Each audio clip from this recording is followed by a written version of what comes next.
Chers amis de Paix et Guerre, bonsoir. Me revoilà dans mon nouvel environnement. Je suis heureuse de vous retrouver pour une nouvelle mondoscopie. Je pense que c'est la 115e, mais j'ai un peu perdu le fil. En tout cas, c'est la mondoscopie qui correspond au mercredi 25 mars, même si je l'enregistre la veille pour des raisons pratiques. J'aurais pu l'appeler la dérive, l'escalade, l'Iran a gagné, comment sauver la face pour Donald Trump. Je ne sais pas encore quel titre je vais donner à l'émission. Je vais vous parler vraiment de ce conflit aujourd'hui. Je voulais vous parler aussi de ce qui se passait en Ukraine, mais je vais en faire une clé du monde pour les membres du cercle des amis de Paix et Guerre, qui j'espère seront nombreux, et j'espère que certains d'entre vous vont avoir envie de venir dans ce cercle. Le lien est en description naturellement. En tout cas, likez, partagez cette vidéo, soutenez-nous comme d'habitude. Voilà. Faites ce que vous devez faire, ce que vous pensez devoir faire et pouvoir faire pour nous soutenir si vous aimez Paix et Guerre et ce que j'essaie de faire sur ce canal. Donc, l'Iran a gagné. Mais en fait, le problème, c'est que Trump ne peut tout simplement pas l'admettre, ni même vraiment le concevoir, à vrai dire. Donc, tout reste extrêmement inflammable parce qu'on est dans une politique complètement erratique. Je veux bien qu'il y ait des objectifs ultimes très clairs, les BRICS, la Chine, pas de pétro-yuan, etc. Mais quand même, dans l'immédiat, chaque jour nous offre des déclarations du président américain qui se contredisent complètement les unes avec les autres. Ça part dans tous les sens. On a l'impression que vraiment la raison n'a plus cours, si vous voulez. Et même le pragmatisme de Trump, qui est incontestable, n'a plus cours, parce qu'il est aussi, il est certes pragmatique, mais c'est aussi un messianique, il faut quand même le dire. Et bon, le messianisme, je ne dirais pas que c'est la version religieuse de l'idéologie, mais enfin c'est une forme, en tout cas, de systématisme qui est propre aux idéologies et voilà, avec en plus des visions apocalyptiques, de fin des temps, bref. En tout cas, dans le conflit, là, on est face à la dure loi du réel. On en est, je crois, au 25e jour, enfin ça fait 3 semaines et demie en tout cas. Le général Michael Flynn, je ne sais pas si vous voyez qui c'est, c'était un conseiller de Trump dans son premier mandat. Il a été littéralement enseveli sous le Russiagate. Il a été accusé de tout. Enfin bref, il a eu beaucoup de mal à retrouver son souffle. Mais il a encore quand même la capacité à faire des résumés, à faire des synthèses typiquement militaires. Et je suis tombée sur sa petite synthèse là, sur X, et je la trouve pas mal. Bon, ça a commencé le 28 février, c'était une campagne coordonnée de frappe entre Israël et les États-Unis sur l'infrastructure nucléaire iranienne, sur le programme balistique, sur toute la structure de commandement militaire et même politique et religieux, on l'a vu. Cette campagne a élargi son rayon d'action, si vous voulez, très, très considérablement. Et maintenant, c'est toute la région qui est évidemment touchée, 9 pays. Le CENTCOM, donc le commandement militaire américain pour la zone, a confirmé que à l'intérieur de l'Iran, les Américains avaient frappé 7000 cibles. Bon, je peux vous dire qu'il y a eu beaucoup de leurres aussi, beaucoup de decoys, comme on dit. Mais ça, c'est un grand classique et les Américains se sont laissés avoir comme les autres. Il y a eu 13 morts du fait de contre-frappes, de frappes de représailles iraniennes. Et aussi 6 autres militaires qui ont été tués lorsque l'un de leurs avions, qui était un ravitailleur, en fait, est tombé dans l'ouest de l'Irak. Voilà. Mais ça, c'est pas dû aux Iraniens en tant que tels. Bon. L'Iran donc a répondu, a lancé des frappes partout, sur 9 pays, donc Bahreïn, Irak, Jordanie, Koweït, Oman, Qatar, Arabie Saoudite, Émirats, Israël. Bon. Et ils ont aussi, d'ailleurs, ils continuent de cibler les navires de la 5e flotte américaine, qui a ils ciblent le quartier général de la 5e flotte, pardon, qui est à Bahreïn. Bon. Et on en est, je crois, à la 78e ou la 79e salve de missiles et de drones en exécution de ce que les Iraniens appellent l'opération True Promise 4, quatrième version, quatrième temps, jusqu'à la victoire finale, disent-ils. Bon, et là, on a l'impression que quand même les Iraniens maintenant sortent du matériel un peu plus sérieux que les vieux missiles du début, parce que maintenant qu'ils ont bien vidé les stocks américains et israéliens d'intercepteurs, n'est-ce pas, de leurs vieux missiles ou de leurs drones, bon, bah, ils envoient des choses un peu plus lourdes, on l'a vu sur Diego Garcia, on en reparlera.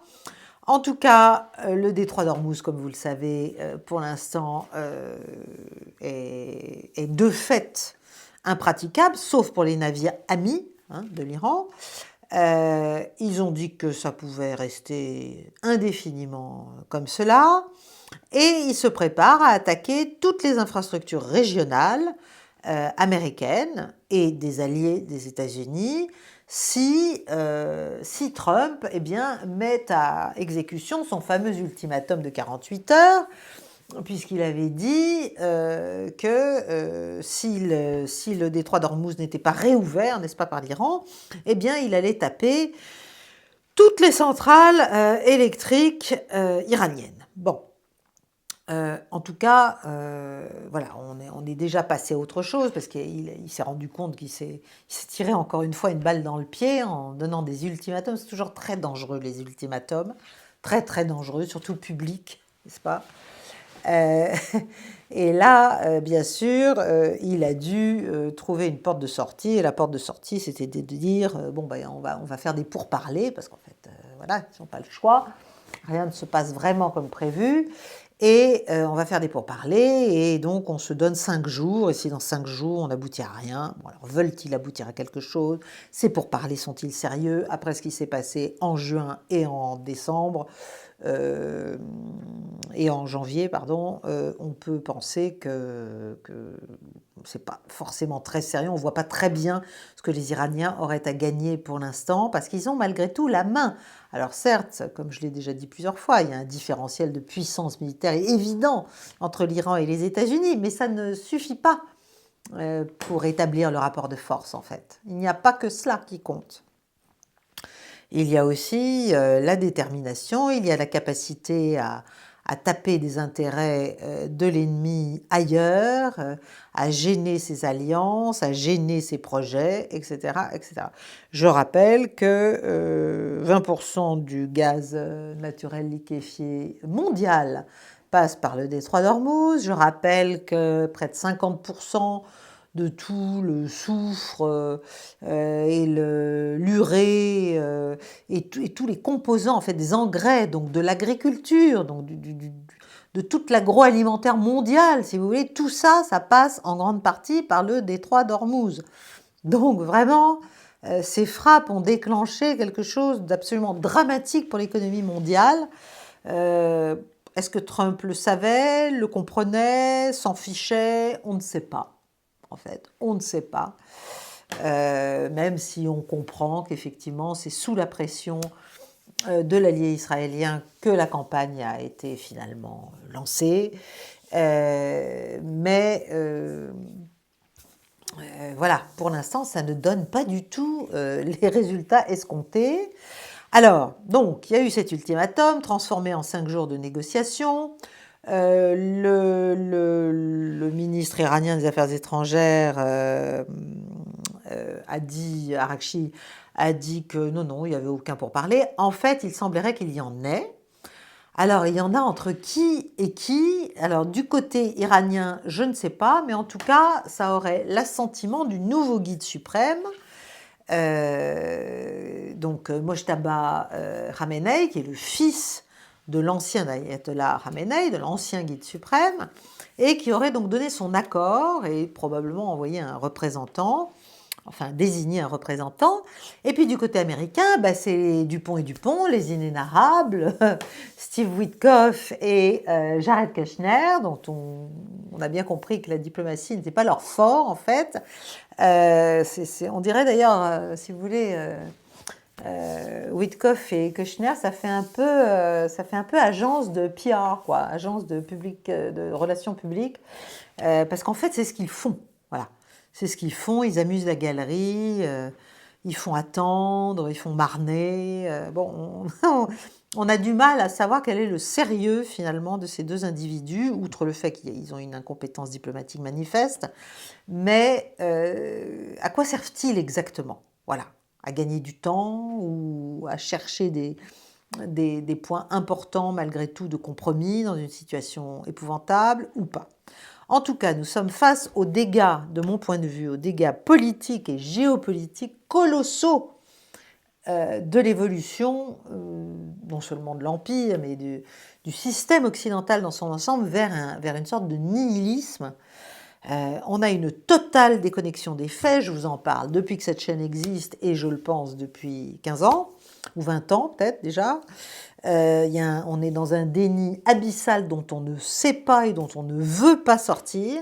Donc on invente le réel, et les déclarations quotidiennes de Trump sont un très bel exemple de ça.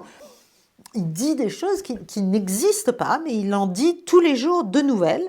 Et c'est ça qui fait malgré tout les headlines, comme on dit dans les médias. Donc on invente une réalité et on espère qu'elle va tenir. Le problème, c'est qu'elle ne tient plus vraiment plus que quelques heures maintenant. 24 heures, c'est encore beaucoup. L'idéologie est devenue l'alpha et l'oméga, c'est la structuration vraiment de l'activité politique et diplomatique, c'est valable aussi pour notre pays, et donc en fait c'est la suprématie de l'idée et même de l'idéal, si vous voulez, qui est là, qui est en majesté, mais le problème, c'est qu'elle est inopérante face à la réalité, et la réalité, c'est celle d'une immense et d'une béante et d'une croissante fracture du monde que nous nous ingénions en plus à élargir chaque jour que Dieu fait. C'est-à-dire, on ne fait rien pour que ça s'arrange, rien. On veut faire advenir je ne sais quoi, on veut à la fois préserver un ordre ancien qui n'existe plus, et c'est fini, et il faudrait peut-être quand même commencer à s'en rendre compte, et on veut faire advenir un ordre nouveau, mais qui serait, entre guillemets, comme l'ancien, c'est-à-dire qui démontrerait notre prééminence, notre préséance, à la fois politique, morale, économique, financière, diplomatique, stratégique, militaire, bref. On veut continuer à dominer la planète, et ça n'est plus possible. Voilà. Et il y a quand même un certain nombre de chefs d'État qui le disent sur tous les tons, parfois avec amusement, parfois avec lassitude. Ils s'époumonnent et on ne veut pas savoir, on ne veut pas comprendre, et on continue à semer la zizanie. Voilà. Chers amis, avant de poursuivre, un mot sur Hectarea, notre partenaire aujourd'hui, que je remercie de soutenir notre chaîne. Il est une illusion moderne, penser que la souveraineté se joue uniquement sur la technologie, l'armement ou même le territoire. En fait, elle reste liée à quelque chose de bien plus simple et fondamental, la terre elle-même. Pas la terre au sens abstrait, la terre que l'on cultive, la terre qui nourrit. Je crois aussi à cette souveraineté-là, humaine et concrète, parce qu'un pays qui ne produit pas assez finit assez vite par dépendre des autres. Derrière ces grandes dynamiques, il y a des initiatives individuelles courageuses, comme celle d'Aurore. Aurore reprend la ferme familiale avec un projet, relancer la production de fromage de chèvre en agriculture biologique.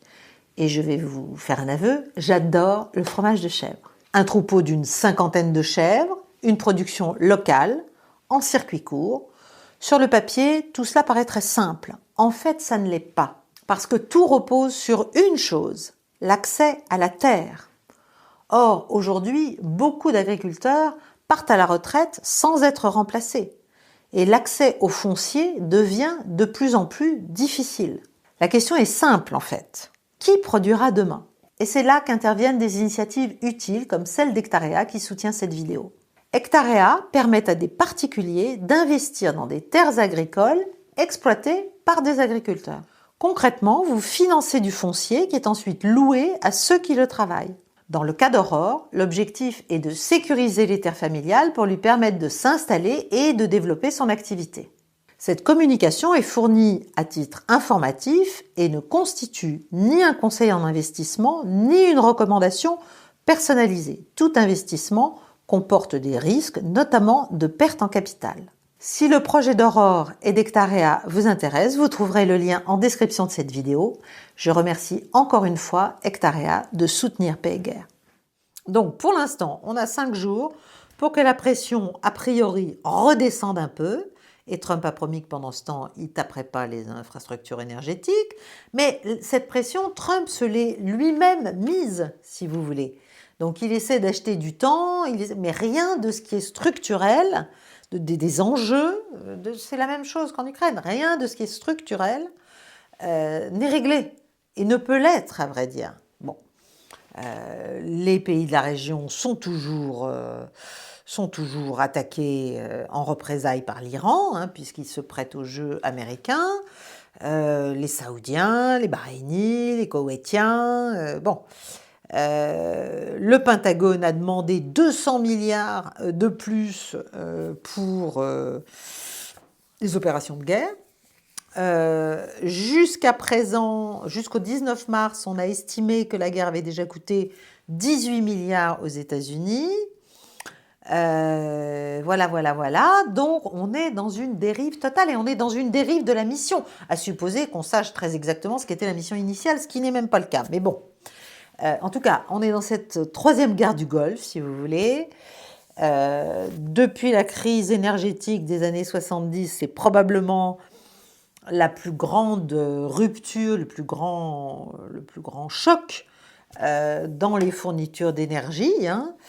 L'Iran a la main haute, clairement, et je pense qu'il faut quand même l'admettre si on veut comprendre.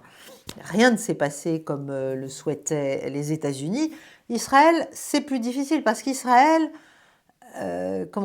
considère qu'il faut en passer par une guerre, fût-elle difficile à tenir, difficile à soutenir, il faut engager les Américains et il faut que ça dure. Et plus ça dure, plus ça permet à Israël de taper aussi d'autres fronts. On pense à la Syrie, on pense au malheureux Liban, évidemment. Voilà, l'Iran, en tout cas, pour l'instant, on peut le dire, répond coup pour coup, et même de plus en plus fort par rapport au coup qu'il reçoit. Il menace aussi de couper les câbles sous-marins qui, je vous le rappelle, permettent le trafic Internet mondial, hein, et dont toute la région du Golfe est extrêmement dépendante. Donc ce sont des câbles au fond de l'eau. Hein. Voilà, que ce soit l'Arabie Saoudite, soit Oman, soit l'Inde, soit les Émirats, enfin ils sont à plus de 70% dépendants de tous ces câbles. Le trafic Internet entre l'Europe et l'Asie, donc ce qu'on appelle l'Asie, hein, c'est 30% du trafic mondial. Donc s'il y a une coupure, si vous imaginez, si les Iraniens faisaient ça par exemple, il n'y a plus de virements bancaires, il n'y a plus d'achat de crypto-monnaies, il n'y a plus de bourse tout simplement, il n'y a plus de transactions quotidiennes. Enfin, si vous voulez, moi j'ai quand même l'impression que l'Iran tient l'Occident à la gorge, hein, parce qu'en fait, on n'avait pas, encore une fois, c'est un peu comme la Russie, on n'était pas en état d'imaginer qu'il se défendrait et qu'il saurait le faire. Voilà, tout simplement. Toujours la même chose. Méconnaissance de l'ennemi, mépris de l'ennemi, indifférence à l'ennemi, voilà, sous-estimation de ses forces, de ses capacités, de ses forces morales, de ses préparatifs. Voilà. L'ennemi est mauvais, l'ennemi est nul, l'ennemi c'est le mal. Voilà, on le voit avec des lunettes idéologiques et à partir de ce moment-là, on est perdu, on a quitté le réel, encore une fois. Bon, donc, la question du détroit d'Ormuz demeure entière, hein, et de sa liberté retrouvée, de sa gestion, de sa protection, de tout, hein.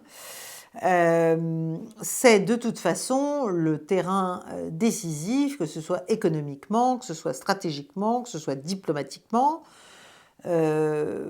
Voilà, simplement, Trump dit tout et son contraire, encore une fois, sur Hormuz. Un coup, il dit qu'il va l'ouvrir de force. Après, il demande aux alliés qui lui disent non et il nous traite de lâches. Après, il explique que finalement, les États-Unis n'ont aucun problème avec le détroit d'Ormuz en tant que tel, parce que ça ne les concerne pas.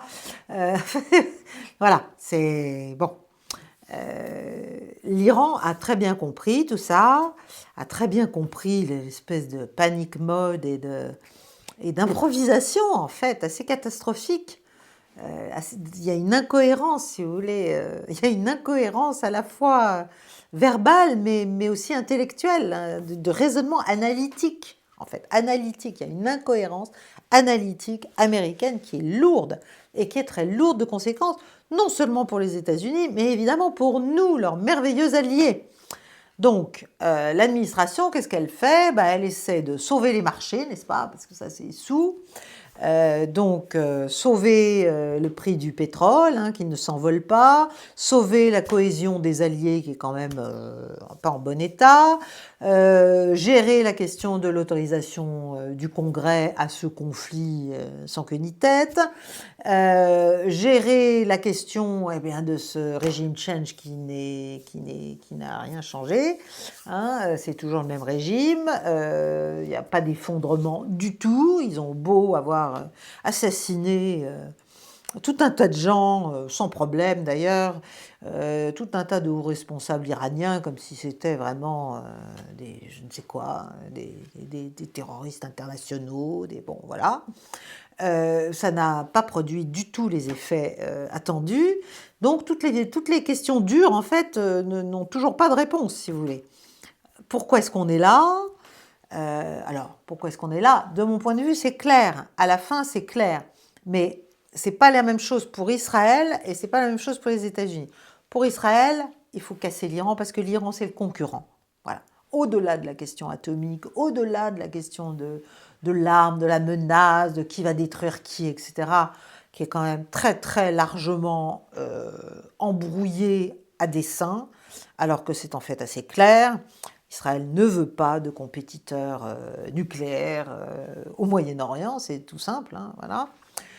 En revanche, au-delà de cette question, il y a une question qui est celle de la concurrence, tout simplement, de la concurrence que pourrait lui faire une économie iranienne ouverte. Donc il s'agit d'avoir un régime aux ordres d'Israël et de Washington qui partage largement ses richesses, son marché, avec ces intérêts-là. Voilà, c'est tout. Donc pour ça, il faut démembrer l'Iran, il faut casser l'Iran. Ce n'est pas la question de la libération du peuple iranien. Encore une fois, je trouve que c'est nous prendre vraiment pour des poulets de 6 semaines que de continuer avec cette rhétorique qui ne trompe plus personne, si vous voulez. Voilà. Enfin bon.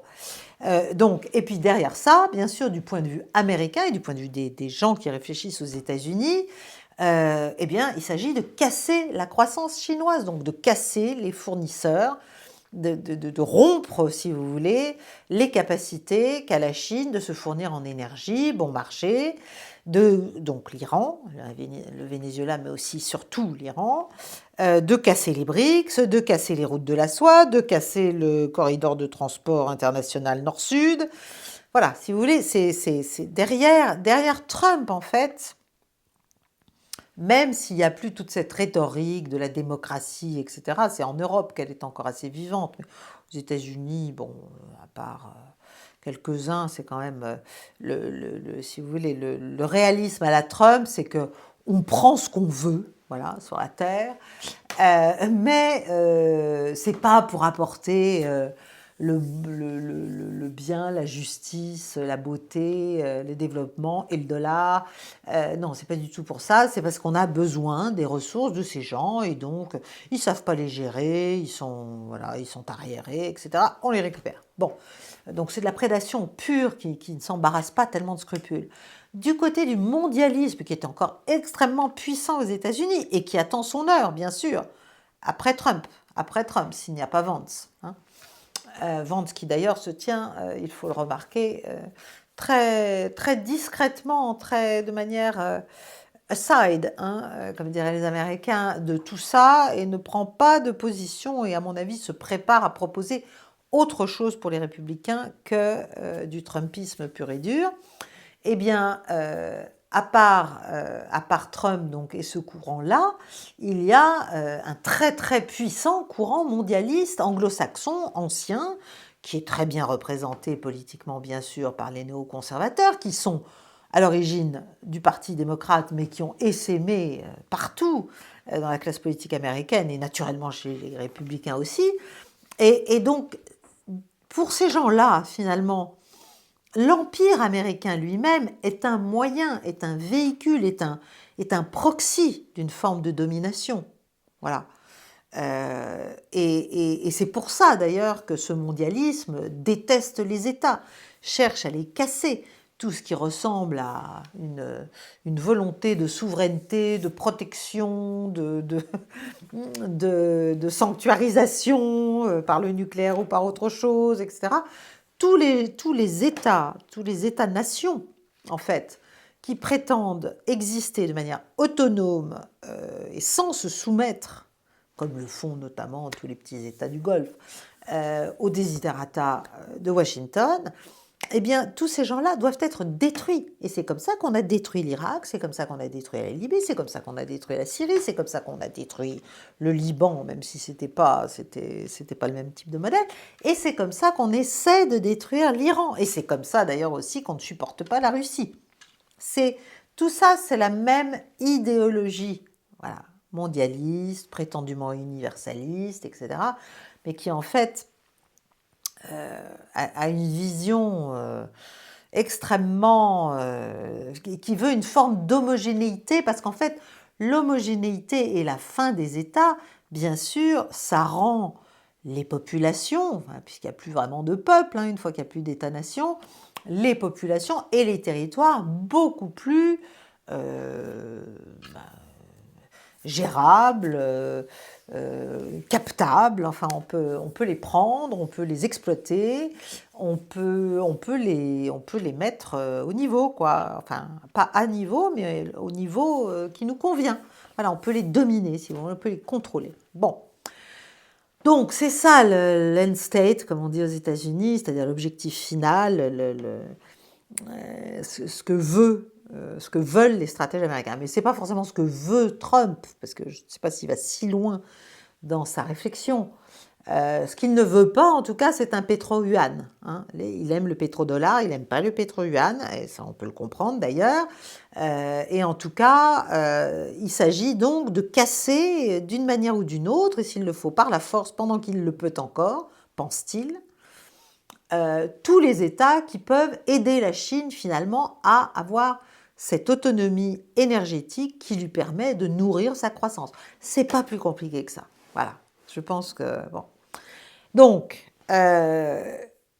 aucune des questions finalement importantes, avec toute cette agitation, si vous voulez, américaine, n'est vraiment réglée.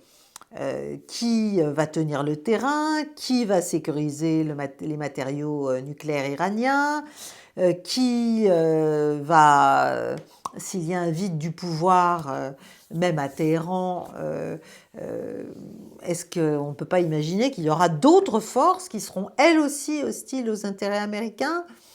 Et puis il y a aussi bien sûr l'idée qu'il peut y avoir quand même des cellules dormantes iraniennes sur le sol américain qui peuvent être dangereuses pour la sécurité américaine, etc., etc. Enfin bref, quand vous mettez les gens à dos, vous pouvez quand même imaginer qu'ils ne vont pas tous se laisser faire, voilà, et se coucher gentiment. Bon, donc c'est un désastre annoncé. Voilà, c'est un désastre annoncé. Les États-Unis, qui ont l'habitude de s'attaquer à beaucoup moins fort qu'eux, se sont attaqués à des gens qu'ils imaginaient faibles, qu'ils imaginaient pas soutenus par leur population, comme d'habitude, c'est toujours la même chose. Et certes, ils sont moins forts militairement qu'eux, mais quand même manifestement beaucoup plus malins. Et en plus, avec les Israéliens, ils détruisent eux-mêmes toutes les portes de sortie en cautionnant les assassinats des responsables iraniens par Israël. Bon, Israël, c'est sa méthode, c'est comme ça qu'ils le font, on l'a vu depuis 2-3 ans de manière incontestable. Que ce soit en Syrie, que ce soit au Liban, enfin bon, ils ont assassiné tous les responsables du Hamas qu'ils ont pu trouver, tous ceux du Hezbollah, etc., etc. Voilà, le problème, c'est qu'évidemment, quand on fait ça, en fait, la seule option qui reste, c'est l'escalade, c'est la guerre, c'est de continuer et d'essayer de reprendre la main si on ne l'a pas, ou de la garder si on l'a. Bon. Alors, ça va très loin, c'est-à-dire qu'Israël et l'Iran sont quand même maintenant en train d'échanger des tirs sur leurs installations nucléaires, des tirs directs sur leurs installations nucléaires. Il y avait eu, vous vous souvenez, les attaques, la provocation israélienne sur le champ gazier South Pars qui concerne à la fois l'Iran et le Qatar. Bon, on s'était dit, oula, là déjà, ça va très très loin, ils vont pas aller quand même plus loin que ça. Mais en fait, si, parce que en fait, les Israéliens et les Américains d'ailleurs se rendent compte qu'ils n'ont pas pu infliger de défaite militaire à l'Iran. Voilà, décisive en tout cas, à ce stade. On est quand même à 1 mois de guerre, ça devait durer 2 jours ou 3 jours.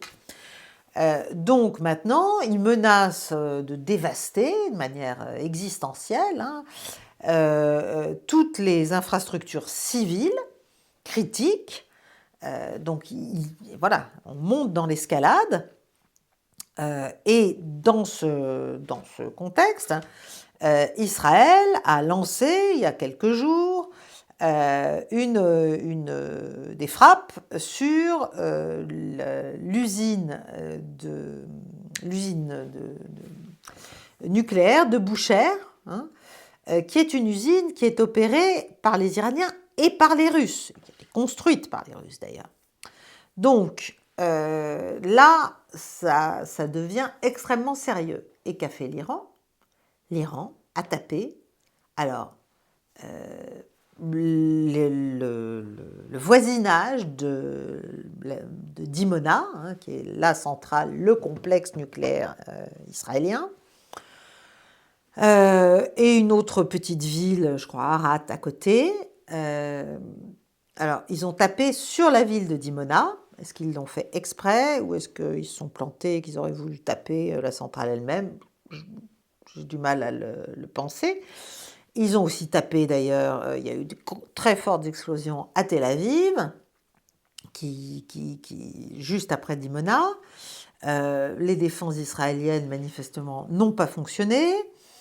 Et c'est là que Trump, voilà, qui a dû être appelé à la rescousse par Netanyahou peut-être, a balancé son fameux ultimatum sur lequel il est revenu depuis. Bon, donc on est dans une manifestement espèce de flou, une incohérence complète au plan stratégique, parce que bon, qu'on dise que Trump est un être imprévisible, que ça fait partie de sa manière d'être, de sa tactique, de sa façon de faire, de jouer, oui, mais enfin, l'imprévisibilité a des limites.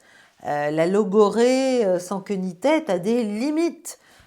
Ça met l'économie mondiale en danger, ça met l'agriculture mondiale en danger, ça met la sécurité mondiale en danger.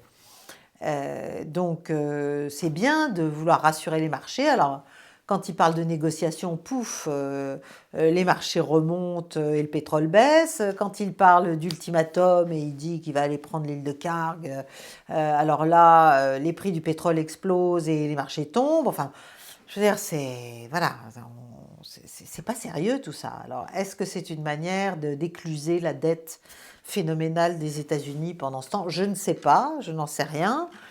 Je n'en sais rien, mais en tout cas, il faut faire attention aux déclarations des Iraniens dans ce contexte parce qu'eux prennent les choses très sérieusement et ils ont menacé quand même, si jamais les Américains tapaient les infrastructures énergétiques iraniennes, de taper, comment dirais-je, largue à manu, enfin sans restriction, toutes les infrastructures de la région et notamment les infrastructures de désalinisation, les usines de désalinisation. Bon, qu'est-ce que ça veut dire? Et ça, c'est le porte-parole des forces armées iraniennes, hein, pas les gardiens, l'armée. Ça veut dire quelque chose d'inquiétant. Je vous rappelle qu'Israël dépend à 75% de la désalinisation, hein, de l'eau de mer. Je vous rappelle que le Koweït et Oman, c'est près de 90%. Je vous rappelle que l'Arabie Saoudite, c'est 70%. Hein. Désalinisation, c'est pas un petit truc. Taper les usines de désalinisation de certains pays, ça veut dire les mettre dans un stress hydrique, si vous voulez, très grave.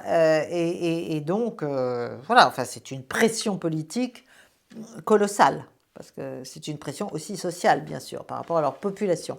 Bahreïn, eux, ils dépendent à 60% de la désalinisation, le Qatar et les UAE entre 50 et 40%, et l'Iran à 2% seulement.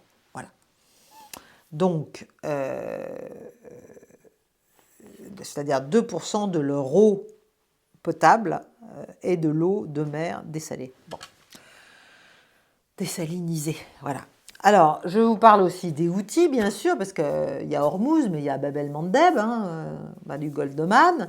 Et là, les Houthis, bon, ils ont clairement pris le parti de l'Iran, évidemment. Ils expliquent que cette guerre est une guerre de l'Oumma, c'est-à-dire de la communauté musulmane mondiale entière, dans son ensemble, contre les Américains. Et évidemment, toujours dans l'escalade, eh bien, la 82e division américaine aéroportée est en train enfin, a reçu ses papiers de déploiement, n'est-ce pas? Donc ça, c'est des unités américaines militaires d'élite, hein, bien sûr. Donc en fait, l'idée des boots on the ground, c'est-à-dire d'un déploiement terrestre, refait surface. Alors c'est un peu un serpent de mer, on ne sait pas encore une fois, parce qu'il faudra encore elles aussi, elles doivent traverser Hormuz quand même pour aller prendre l'île de Karl. Donc bon, c'est pas forcément si simple. Certes, elles pourraient le faire de l'Arabie Saoudite, certes, elles pourraient le faire éventuellement du Pakistan. Voilà, il y a sans doute plusieurs scénarios, mais c'est quand même un pari extrêmement risqué, extrêmement risqué. Alors, il faut faire un petit point sur les Saoudiens, parce que les Saoudiens font des déclarations diverses et variées, bon, évidemment, ils sont furieux, hein, des frappes iraniennes de représailles sur leurs installations, mais enfin, en même temps... bon, ils subissent en fait le fait d'être un allié très fort des Américains malgré tout, et donc ils menacent d'unir autour d'eux les 50 nations musulmanes, dont le Pakistan, qui est nucléaire, pour attaquer et détruire l'Iran. Rien que ça. Voilà. Alors, est-ce que c'est les Américains qui leur demandent de dire ça? Est-ce que c'est MBS tout seul qui a trouvé ça? Il y a même des déclarations soi-disant de responsables américains et de conversations rapportées de MBS, de dires de MBS, selon lesquelles il serait pour que les Américains surtout ne s'arrêtent pas, et parce qu'il y verrait son avantage par rapport à l'Iran. Et que donc il pousserait en fait les Américains à poursuivre la guerre. Moi, j'ai beaucoup de mal quand on sait ce qu'est le New York Times et à quoi sert le New York Times, notamment à la CIA. J'ai quand même un peu de mal à croire que les Saoudiens puissent avoir une vision si courte des enjeux pour eux et pour la région d'ailleurs. Il n'est pas du tout certain. En tout cas, ce qui est très étonnant, si vous voulez, c'est qu'ils ont l'air de dire, mais les Iraniens doivent capituler. Téhéran cherche à masquer l'ampleur de cette capitulation.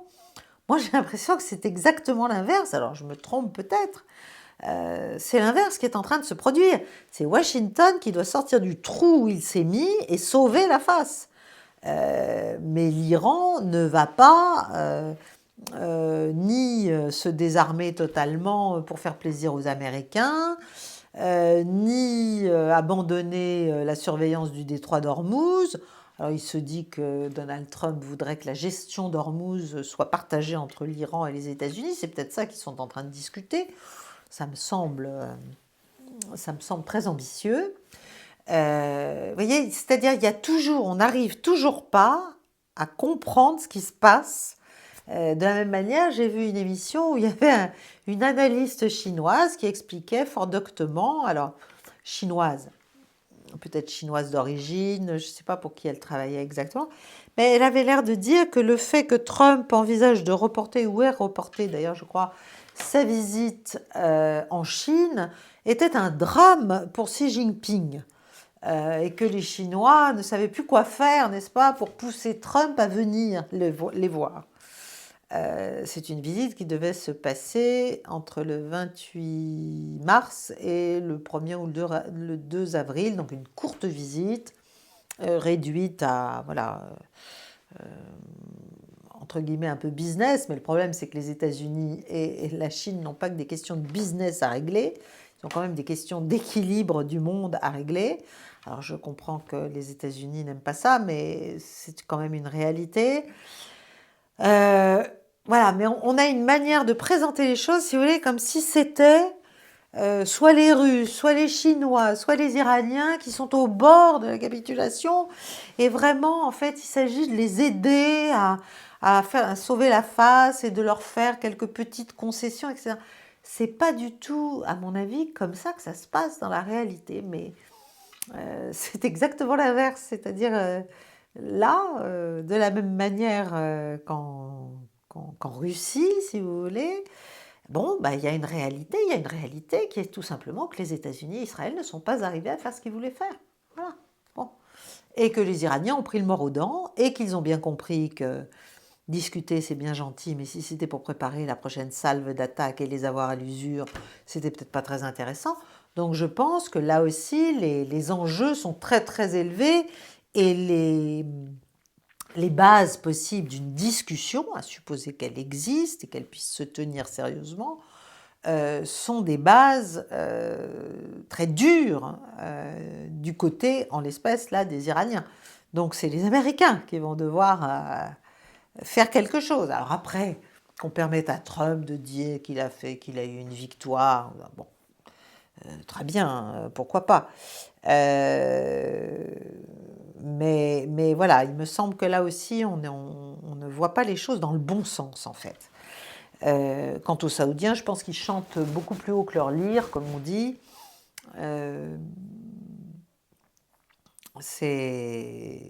Il ferait bien de réfléchir aussi à l'avenir de leur région. Mais bon.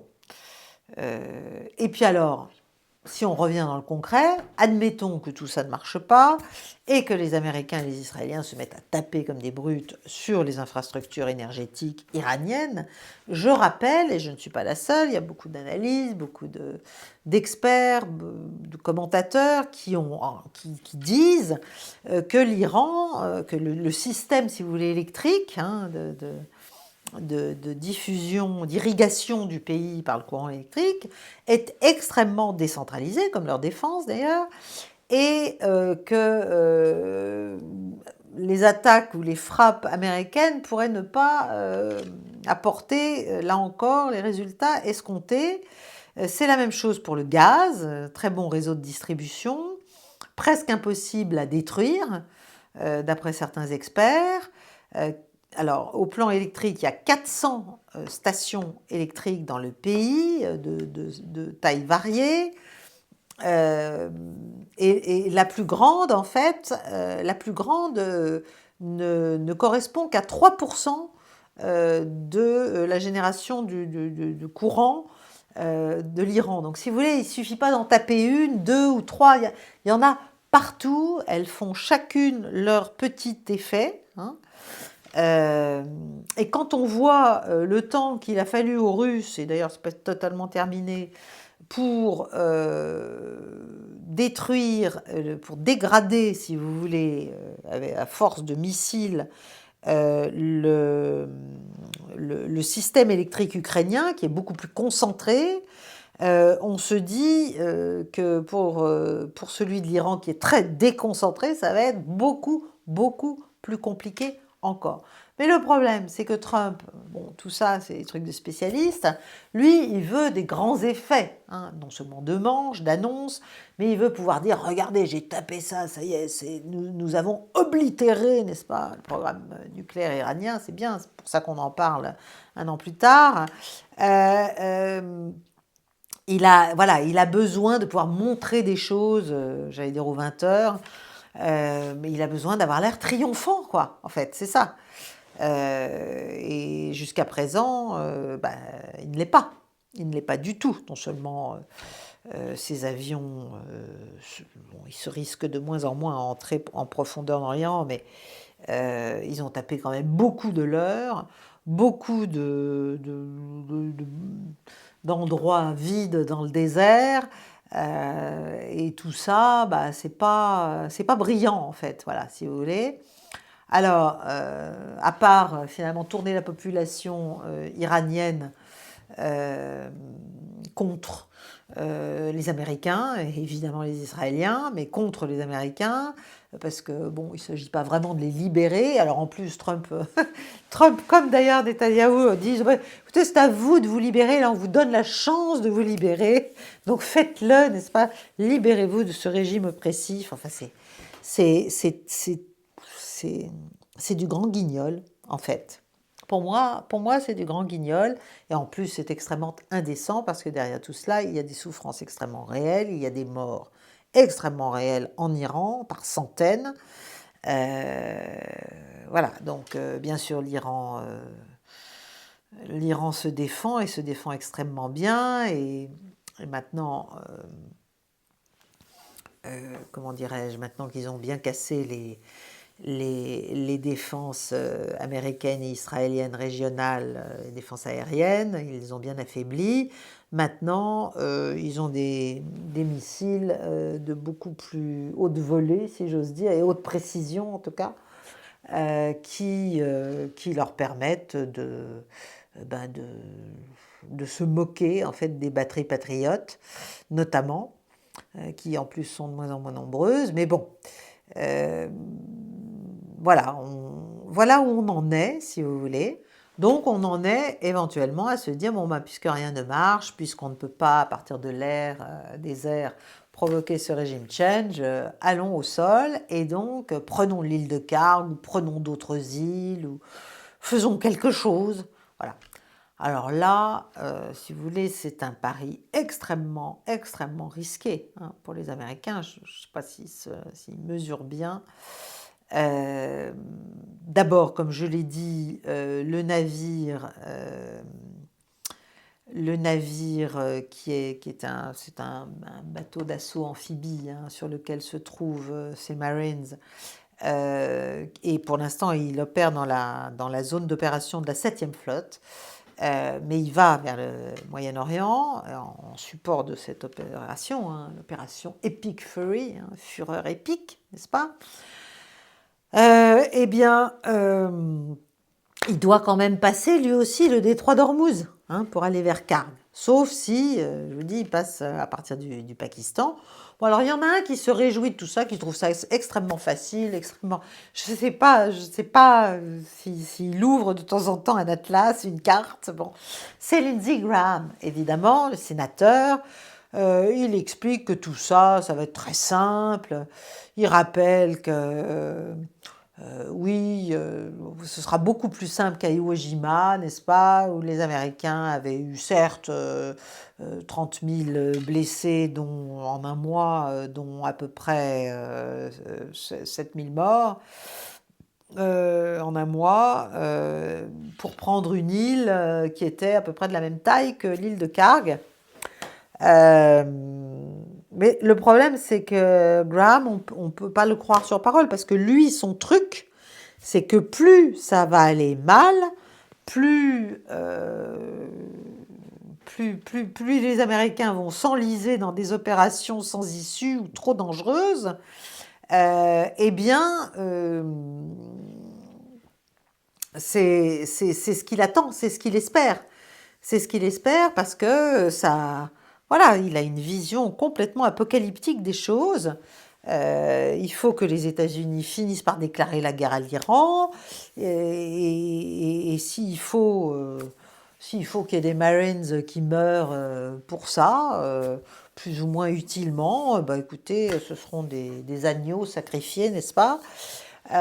Donc c'est totalement fou. Et d'ailleurs, il y a de plus en plus de soldats américains qui, dans des sondages un peu discrets, disent qu'ils n'ont pas du tout, ils comprennent pas pourquoi on va faire tout ça. Enfin, je terminerai parce qu'il faut que je termine. J'adore être avec vous, mais il faut quand même que je termine. Je terminerai dans tout ce maelstrom un peu épuisant à observer par rappeler les récentes déclarations de la Russie. Et oui, la Russie existe, elle est encore là.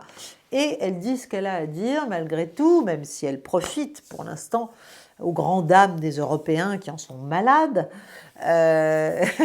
Mais c'est ainsi, elle profite beaucoup évidemment de ce qui se passe au Moyen-Orient, d'abord parce que les armes sont envoyées là-bas, ensuite parce que les Européens qui avait décidé de se priver totalement de pétrole russe. Il devait y avoir une réunion, là, je crois le 15 avril. Finalement, elle a été remise pour décider que c'était fini à tout jamais, n'est-ce pas, le gaz russe et le pétrole russe. Bon, ben là, finalement, ça a été remis. Ben, peut-être qu'on est en train de se rendre compte qu'on ne peut juste pas s'en passer. En tout cas, qu'il faut avoir des fournisseurs divers. Mais bon, ça c'est évidemment sortir de l'idéologie, là aussi, et c'est très difficile pour les Européens. En tout cas, nous avons la Russie qui donc tire très bien son épingle du jeu pour l'instant, mais qui est aussi de plus en plus claire, extrêmement claire d'ailleurs, et par la voix de Lavrov, qui est quand même le plus placide, le plus modéré, le plus froid, de déclarations comme ça, avec un peu d'humour, bon, depuis des années. Là, il est devenu extrêmement clair et il a dit que Moscou considère les exigences de l'Iran de garantie de sécurité totalement légitimes. En fait, la Russie soutient officiellement, clairement l'Iran. Et Lavrov a rappelé que Washington avait l'habitude de piller les États, l'uranium iranien, le pétrole latino-américain, les ressources du Golfe. Bon, mais que pendant ce temps, eh bien, les missiles iraniens, eux, gagnaient en précision.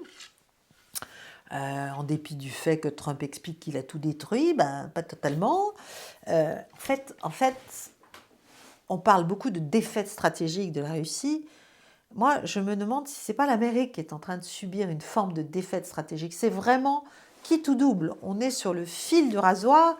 Et la grande question, c'est est-ce que Trump va s'imaginer que pour passer du bon côté de ce fil, il faut aller encore plus loin ou il faut arrêter les frais? En fait, c'est ça la question. C'est ça la véritable question. Et en plus, et c'est Washington qui a mis le feu aux poudres, si vous voulez. Donc cette défaite stratégique se met en état de la subir finalement.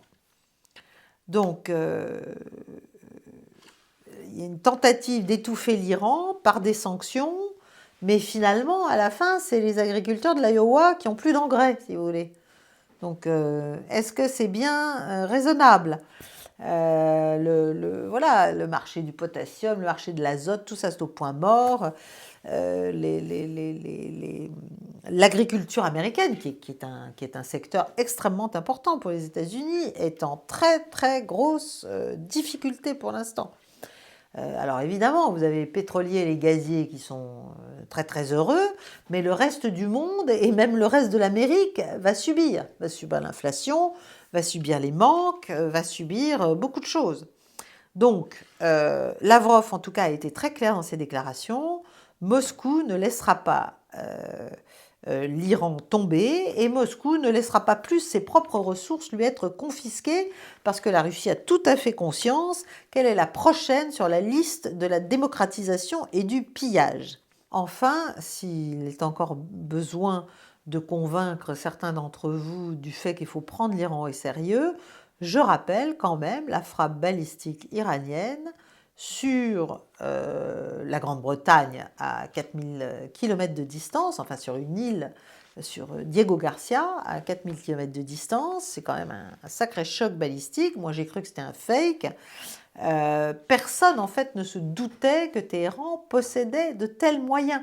C'est tout le problème de nos différences, si vous voulez, d'expression et à vrai dire même de valeur, c'est-à-dire cette manière qu'on a de toujours se mettre en avant, toujours dire ce qu'on fait, ce qu'on a, ce qu'on possède, ce qu'on veut, ce qu'on attrape, Bon, vous avez d'autres pays, d'autres cultures qui sont beaucoup plus discrètes, mais qui n'en sont pas moins actives. Et là, la frappe balistique contre la base britannique de Diego Garcia, c'est quand même une gifle pour l'ensemble des services de renseignement occidentaux. Je pense qu'ils le voient comme tel, enfin j'espère, parce que ça les fera peut-être réfléchir, sortir un peu de leur ethnocentrisme. C'est un très très grave défaut que nous avons, si vous voulez. Donc 4000 km, c'est pas 500, ou c'est pas 1000, ou c'est pas 800, si vous voulez. Ça veut dire que les systèmes de défense aérienne iraniens, alors qui sont aidés par les Chinois et aussi par les Russes, mais je crois en cette matière par des radars chinois, voient les chasseurs furtifs F-35 et les missiles du corps des gardiens de la Révolution atteignent des zones où finalement les anglo-saxons se croyaient totalement tranquilles. Donc vous imaginez la panique. Voilà. Alors Trump, il fait comme si ce n'était pas un problème, il explique qu'il y a une victoire, que pour le reste, il va falloir que les alliés gèrent le chaos. Hein. C'est pour ça qu'il voulait qu'on vienne nettoyer derrière lui, entre guillemets, et je pense que les Européens ont bien, et l'OTAN a bien fait de ne pas entrer dans ce guêpier. La France, je ne sais pas ce qu'elle fait exactement et ce qu'elle a promis aux États-Unis, donc je ne peux pas prendre position. Mais en tout cas, c'est un grand classique, si vous voulez.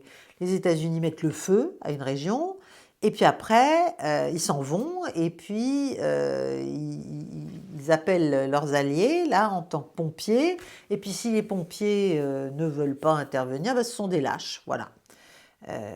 Bon, donc je pense que là, il faut faire attention quand même. Chaque base britannique dans l'océan Indien est une cible, désormais. Les arsenaux du Pentagone se vident.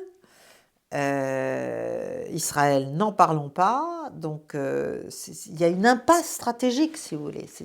On n'est pas, les Américains n'étaient pas préparés, n'ont pas ce qu'il faut pour mener une guerre d'usure. Ils veulent des choses rapides, décisives, spectaculaires. Bon, et pour ça, il faut des tout petits adversaires.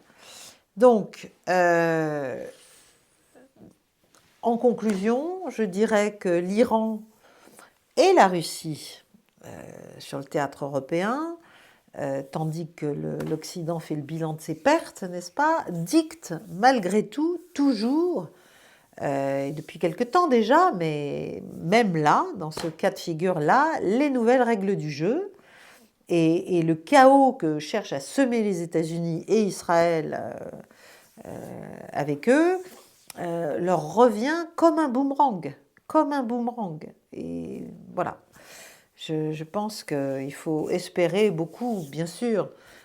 C'est toujours ma tendance, espérer des pourparlers, espérer qu'il y aura un peu de raison, espérer que chacun comprendra les nécessités de l'autre et le fait qu'il vaut mieux ne pas continuer comme ça parce que ça peut aller très très loin et faire très très mal. Et bien sûr, ça fera très très mal à l'Iran, mais ça fera aussi très très mal au monde occidental et aux États-Unis et à Israël. Donc j'espère que l'Iran ne sera pas intraitable, mais il sera certainement très exigeant. Et là encore, il faudra savoir. Soit on veut un accord, soit on n'en veut pas.